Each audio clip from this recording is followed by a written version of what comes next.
আমার ভাইয়েরা, বিশ্বনবী জনাবে মুহাম্মদ রাসূলুল্লাহ সাল্লাল্লাহু আলাইহি ওয়াসাল্লাম বললেন, ও আমার জাতির লোকেরা, একটা বারের জন্য বলো কুলু লা ইলাহা ইল্লাল্লাহ।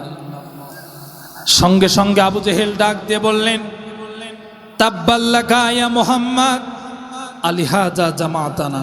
তুমি কি চাও আমাদের শত্রু হয়ে যেতে, দুশ্মন হয়ে যেতে? আমার ভাইয়েরা, আমার নবী, বিশ্ব নবী জনাবে মুহাম্মদ রাসূলুল্লাহ সাল্লাল্লাহু আলাইহি ওয়াসাল্লামের কি অপরাধ ছিল? আমার নবীজির কোনো অপরাধ ছিল না। তিনি যখন বললেন, ও আমার জাতির লোকের একটা বারের জন্য বলো লা ইলাহা ইল্লাল্লাহু মুহাম্মাদুর রাসূলুল্লাহ, এই কালেমার দাওয়াত দেওয়ার কারণে আমার নবীর উপরে অকাট্য জুলুম, অত্যাচার, নির্যাতনের স্টিম রোলার চালিয়েছে। ওই সময় আবু জেহেলরা, কথা বলেন কে চালিয়েছে? ওই সময়ের আবু জেহেল। বর্তমানে আমরা দেখেছি 5 তারিখের আগে এই বাংলার জমিনে প্রকাশ্যভাবে তাফসিরুল কোরআন মাহফিলের যেখানে আয়োজন করা হতো, ওই সমস্ত আয়োজকদের কাছ থেকে বক্তাকে মঞ্চে উঠতে দেওয়া হতো না, এবং কোরআনের দাওয়াত যেখানে আয়োজন করা হতো ওইখানে 144 ধারা আইন জারি করে এই কোরআনের মাহফিলগুলো বন্ধ করে দিত। এই সমস্ত কথা ওই সময় বন্ধ করেছে আবু জেহেল। এখনো যারা কোরআনের মাহফিল বন্ধ করেছিল, বুঝে নিতে হবে ওটা ওই সময়ের আবু জেহেল। এই সময়ের আবু জেহেল তারা যারা কোরআনের মাহফিলের বিরোধিতা করে তারা। এই জন্য কোরআনের বিরুদ্ধে নয়, মুসলমানদেরকে কোরআনের পক্ষে থাকতে হবে। কথা বলেন ঠিক কিনা? আমার ভাইরা, আল্লাহর নবীজি বিশ্ব নবী জনাবে মুহাম্মদুর রাসূলুল্লাহ সাল্লাল্লাহু আলাইহি ওয়াসাল্লাম কি আল্লাহ রাব্বুল আলামিন সূরাতুল আনফালের 30 নম্বর আয়াতের ভিতরে ডাক দিয়ে বললেন, وَإِذْ يَمْكُرُوا بِكَ الَّذِينَ كَفَرُوا لِيُثْبِتُكَ أَوْ يَقْتُلُكَ أَوْ يُخْرِجُوكَ وَيَمْكُرُونَ وَيَمْكُرُ اللَّهُ وَاللَّهُ خَيْرُ الْمَاكِرِينَ।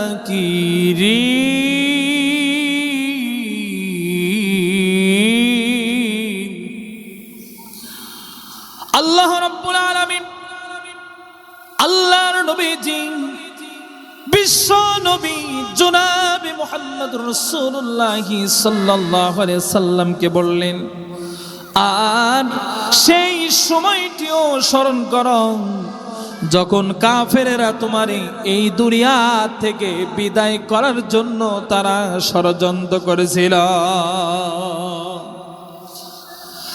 আমার ভাইয়েরা, আল্লাহর নবীজি বিশ্ব নবী জনাবে মুহাম্মদুর রাসূলুল্লাহ সাল্লাল্লাহু আলাইহি সাল্লামকে এই দুনিয়া থেকে বিদায় করে দেওয়ার জন্য কাফেররা ষড়যন্ত্র করেছিল 3টা। কথা বলেন কয়টা? 3টা ষড়যন্ত্র করেছিল। আমার ভাইয়েরা, আবু জেহেল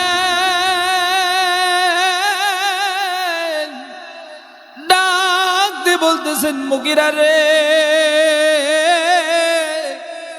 যেই দিন যায় এই দিনে দিনে মুহাম্মাদের কালেমার দাওয়াত গুলো বেড়ে যায়। এই মুহাম্মাদের কালেমার দাওয়াত বাড়ার কারণে আমাদের বাপ দাদার ধর্মেতে চুন কালিগুলো লেগে যাচ্ছে। ও মুগিরা রে, এই মুহাম্মাদের কালেমার দাওয়াত যদি বন্ধ করতে না পারো তাহলে একটা কথা মনে রাখো, মুহাম্মাদের দলের সংখ্যাগুলো বেড়ে যাবে, মুহাম্মাদের অনুসারীগুলো আরো বেড়ে যাবে। মুগিরাকে ডাকতে বলে, মুগিরা, মুহাম্মাদের কালেমার করার জন্য যত ষড়যন্ত্র করা লাগে, যত সিদ্ধান্ত নেওয়া লাগে, সবগুলো তুমি নাও, একটাও বাদ রাখবে না। কারণ মোহাম্মদকে যেইভাবে হোক মোহাম্মদের কালেমার দাওয়াত বন্ধ করা লাগবে।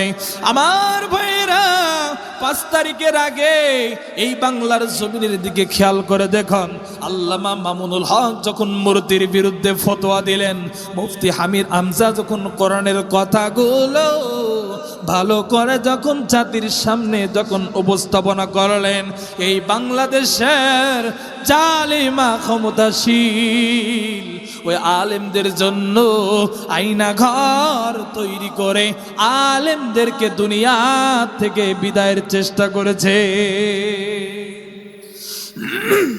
আমার ভাইরা, আল্লাহর নবীজির বিরুদ্ধে তার 3টি ষড়যন্ত্র করেছিল। এবার সমস্ত কুরাইশদেরকে একত্রিত করে ডাকা হলো।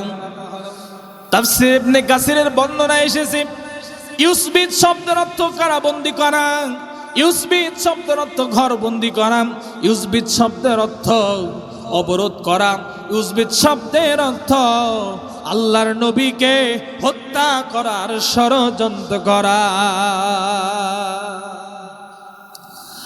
আমার ভাইরা, এইবার সবাইকে যখন বলা হলো যে আজকে রাত্রে বেলা মুহাম্মাদের বিরুদ্ধে একত্রিত সবাই হও, আর আজকে রাত্রে বেলায় মুহাম্মাদকে এই দুনিয়া থেকে চিরদিনের জন্য বিদায়ের জন্য আমরা পরিকল্পনা করব। আমার ভাইয়েরা, এই কথা বলিয়া ওলীদ বিন মুগীরা সবাইকে যখন দাওয়াত দিতে লাগলেন, সবাইকে দাওয়াত যখন দিতে লাগলেন, দাওয়াত দিতে দিতে এক পর্যায়ে যখন রাত্রে বেলা সবাই বসবে, এমন তো সময় ইবলিস শয়তান বিশাল বড় আকারের একটি জুব্বা ধারণ করলেন। জুব্বা ধারণ করার পর মাথার উপর একটি টুপি পরলেন, মাথায় টুপি পরিয়া গায়ে জুব্বা পরিয়া বিশাল বড় আকারের দরবেশের রূপ ধারণ করে সে ডাক দিয়ে বলতেছে, মুগিরাকে ডাক দিয়ে বলতেছে, মুগিরা রে, আমি নাজদাবাসী থেকে আমি এসেছি, আমি নাজদাবাসী থেকে এসেছি, আমি একজন শাইখ। তোমরা যেই মুহাম্মাদের বিরুদ্ধে আজকে রাত্রে বেলা সবাইকে এক জায়গাতে ডাকছা, ও মুগিরা রে, এই মুহাম্মাদের মুখের কথা, এই মুহাম্মাদের মুখের মিষ্টি মিষ্টি কথা, এই মুহাম্মাদের বিরুদ্ধে যদি তোমরা কিছু করতে চাও, সবাইকে পরামর্শ করে একত্রিত হয়ে করতে হবে।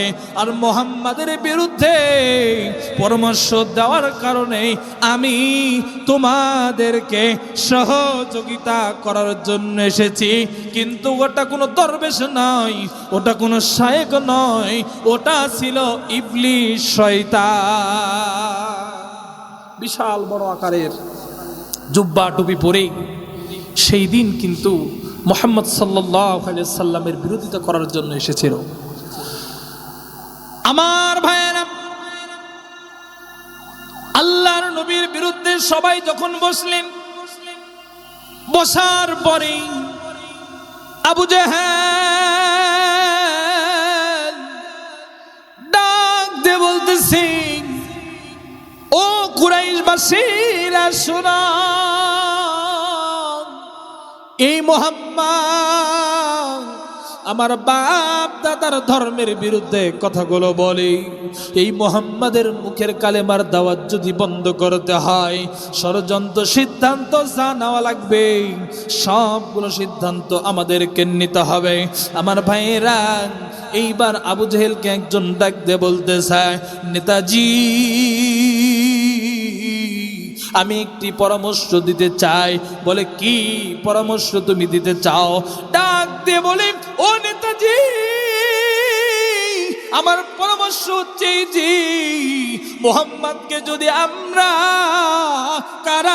কারাগারের ভিতর বন্দী করতে পারি, মুহাম্মদকে যদি কারাগারে বন্দী করা যায়, এই মুহাম্মদকে কারাগারে বন্দী করলে, মুহাম্মদ কারাগারের ভিতর রাখার পরে মুহাম্মদকে ওইখানে কোনো খাবার দেওয়া হবে না, ওইখানে কোনো দানা পানা দেওয়া হবে না।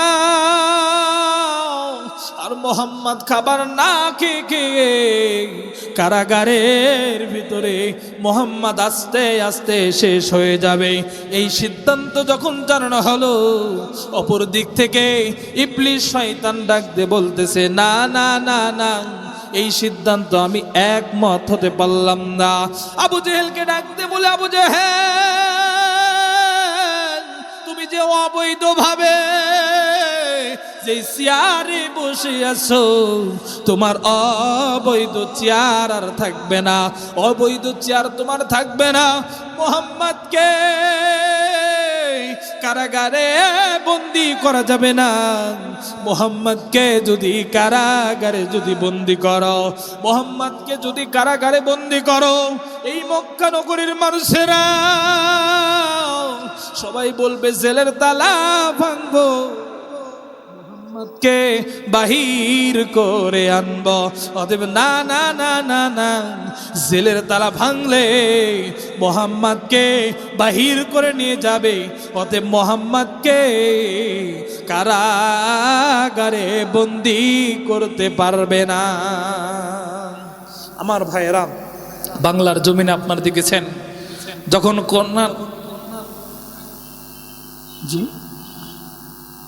যখন কোরআনের পাখি আল্লামা দেলোয়ার হোসেন সাঈদীকে যখন কারাগারে জালিমেরা যখন অন্যায় করে যখন নিয়ে গেল, সবাই রাজপথে নেমে এসেছিল, জেলের তালা ভাঙবো, আল্লামা সাঈদীকে বের করে আনবো। আমার ভাইয়েরা, ওই সময় আবু জেহেল যখন বললেন, ইবলিস শয়তান যখন বললেন যে মুহাম্মাদের মুখের কালেমার দাওয়াত বন্ধ করার জন্য যদি কারাগারে বন্দী করো, মুহাম্মাদের মুখের কালেমার দাওয়াত বন্ধ করতে পারবে না, কারণ মুহাম্মাদের ওই জেলের তালা ভাঙবে আর মুহাম্মদ সাল্লাল্লাহু আলাইহি ওয়াসাল্লামকে বাহির করে নিয়ে চলে আসবে। অতএব না না, মুহাম্মাদকে কারাগারে বন্দী করা যাবে। আমার ভাইয়েরা, আরেকজন ডাক দিয়ে বলতেছেন, ও নেতাজি, যদি মুহাম্মদকে কারাগারে যদি আমরা বন্দী যদি না করতে পারি, এই কারাগারে বন্দী না করতে পারলে কেমনে মুহাম্মাদের কালেমার দাওয়াত আমরা বন্ধ করব?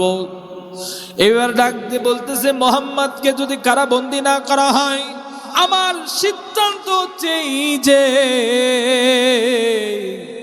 মুহাম্মদকে আমরা দেশ থেকে তাড়িয়ে দিব। আমার ভাইয়ের, এই কথাটা যখন বললেন, সঙ্গে সঙ্গে ইবলিস শয়তান আবারও ডাক দিয়ে বলতেছে, আবু জেহেল, না না না না না না না, যে মুহাম্মদকে তোমরা যেমন জেলেও বন্দী করতে পারবে না, মুহাম্মদকে দেশ থেকে তাড়িয়ে দিতে পারবে না। বলে মুহাম্মদকে যদি দেশ থেকে তাড়িয়ে দাও, তাড়িয়ে দিলে মুহাম্মদ ওই দেশে যাইবে যেই দেশে তোমরা তাড়িয়ে দিবা।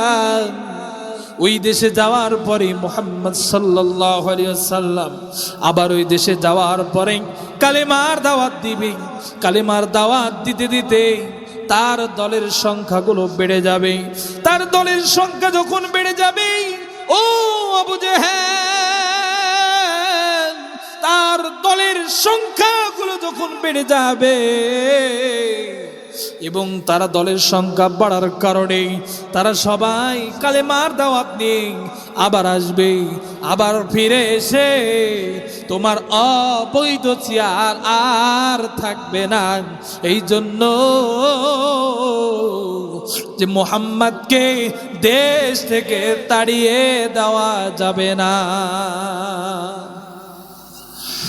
আমার ভাইরা, আল্লাহর নবীজি বিরুদ্ধে আবু জেহেল মুগিরাকে ডাক দিয়ে বলতেছে, মুগিরা রে, আজকে যদি আমার ভাইরা উলিবিন এই মুগিরা যখন এই কথাটা যখন বললেন, এই কথাটা যখন বললেন, তাহলে মুহাম্মদকে দেশ থেকে তাড়ানো যাবে না। ও মুগিরা, তুমি যদি আজকে মুহাম্মাদের বিরুদ্ধে কিছু যদি না করতে পারো, তোমার কিন্তু খবর আছে। আমার ভাইরা, উলিব বিন মুগিরার পরিচয় যদি আমরা জানি, আল্লাহ রাসূল সাল্লাল্লাহু আলাইহি সাল্লামের বিরুদ্ধে কথা থেকে শুরু করে মুহাম্মদ সাল্লাল্লাহু আলাইহি সাল্লামকে অনেক কষ্ট দিয়েছেন মুগিরা। আল্লাহ তাআলা কোরআনে আয়াত নাজিল করে জানিয়ে দিয়েছেন যে উলিব বিন মুগিরা হচ্ছে একটা অবৈধ সন্তান। কারণ বৈধ বাপের বৈধ মায়ের সন্তান কখনো কোরআনের বিরুদ্ধে বলতে পারে, নিজে শুনবে না একটা আলাদা কথা, কিন্তু কোরআনের মাহফিল হতে দিবেও না এবং তার বিরোধিতা করবে, সে কখনো মুসলমান হতে পারে। আমার ভাইয়েরা, সর্বশেষ কথা এটাই যে আল্লাহ রাসূল সাল্লাল্লাহু আলাইহি সাল্লামকে হত্যার ষড়যন্ত্র করেছিল, কিন্তু আল্লাহ রাব্বুল আলামিন ওই সমস্ত কাফেরদের হাত থেকে মুহাম্মদ সাল্লাল্লাহু আলাইহি সাল্লামকে রক্ষা করেছিলেন।